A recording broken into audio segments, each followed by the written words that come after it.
अस्सलाम वालेकुम चाचा खुदन। वालेकुम सलाम। क्या हाल है चाचा? हाल भला भाई। अच्छा, आज जिसकी ईंटें लेके जा रहे थे, ये इसकी खोते वहाई दी चाय के खिलाए उसने? सिरों उठाए गई भाई मजदूरी करते। चाय केक उसने खिलाए?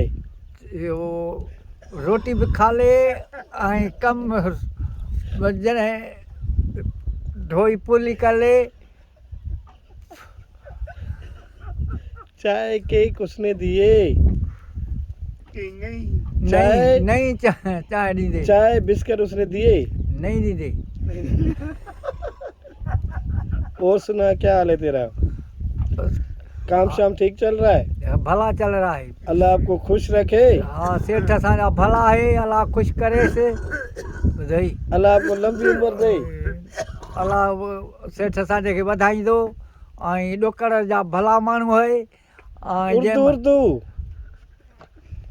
उर्दू में करना बात।